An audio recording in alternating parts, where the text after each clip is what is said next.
Should you do a gap year? Now, gap years are such a popular topic that I've had so many questions about, but the fact of the matter is that for the majority of people out there, you should absolutely not do a gap year, and let's go ahead and show you why and the math behind it all. So being completely honest, this is actually coming from someone who didn't just take one, but 2 gap years before college. And so I can completely understand the reasoning behind doing a gap year. But not everybody, but at least a majority of people should not do a gap year, and you're better prepared than you think for your future. All right, so who am I kidding? Gap years are great for some reasons. The first being that you get to be young for one more year. While you're young, take time to be young. You can't do some of these things when you're older, like travel. You're not going to be able to travel as stress-free with kids and a spouse and a full-time job that you have to look after. And so that is one big pro, is to get to be young while you're young. Now, a gap year is also great for personal development for those who need it. If you really feel behind, which I assure you most of you aren't as behind as you think, but if you really do feel behind, it's a great time to work on some personal development. You can stay behind and help your family depending on your family situation. Or if you're needing to accommodate a spouse who's working right now or finishing up a degree, or you're looking for a spouse, all of that could merit a gap year as well. But for that personal development, and this is specifically for optometry schools, is for beefing up your application. Now, why beef up your application like this? Not everybody should be beefing up their application. As long as you've shadowed a few doctors, have someone to write a good letter of recommendation, and have okay grades and an OAT score, you're gonna be completely fine, and your schools are gonna want you more than you think they're gonna want you. But for those of you who really are scared, make sure you don't just take a gap year to take it. Make sure you've been emailing admissions people and they recommend a gap year, or maybe even reach out to me or another person in optometry school that you know and trust to see if your application needs beefing up, because a lot of your applications out there that you don't think are good are way better than you think. Now that we have those exceptions out of the way, whatever you do, do not take a gap year just to work. I know that debt is scary, but best case scenario, maybe you'll make about $31,000 in a full gap year if you're working full-time the whole time. And that is just not good compared to what you could be making.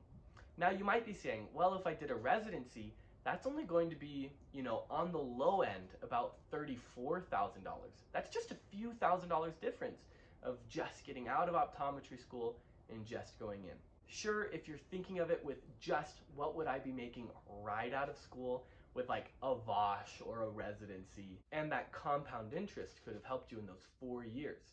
But really, if you had any money before school, you're gonna spend it all on student loans anyway. Even if you're thinking that way, if you're going into a private practice, the low end is about $80,000 a year in entry, a difference of about $50,000.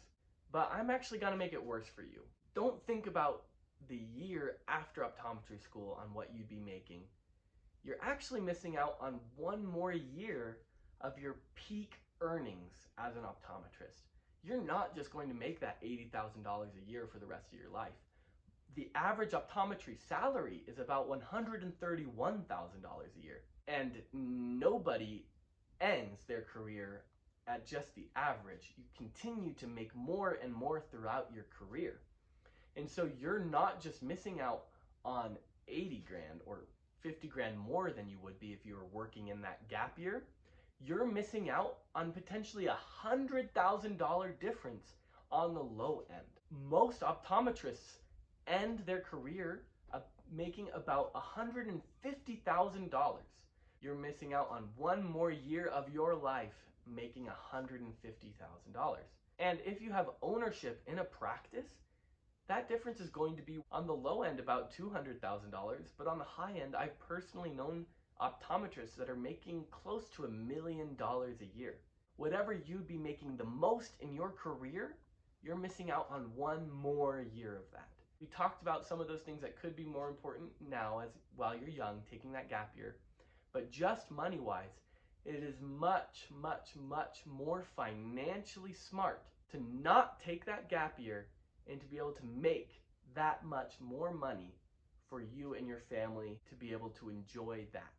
Now, if I have this time machine and could have told myself the financially smartest thing to do, which you can do right now, get through college as fast as you can, your undergrad, doesn't matter what you're doing. If I could have, I would have gotten my done one of those running start programs, gotten my associate's degree in high school, only taken 2 years to do my prerequisites in undergrad, graduated optometry school, and have made, on the low end, 3 years more of my peak earning salary, which we said average would be about $450,000 more, which is $500,000. You can save yourself $500,000 as an optometrist if you just were able to get through school faster and not taking a gap year. So, with that information out there, people like me who have taken a gap year and still need to take a gap year, go ahead and take it. That's okay. But for the majority of you out there, just know that if you're debating a gap year, it's financially smarter not to take one. Go ahead and get out of college as fast as you can and get to your peak earning years. And hopefully this video will have saved someone hundreds of thousands of dollars. If you learned anything at all in this video, go ahead and smash the like button, and we'll see you in the next video.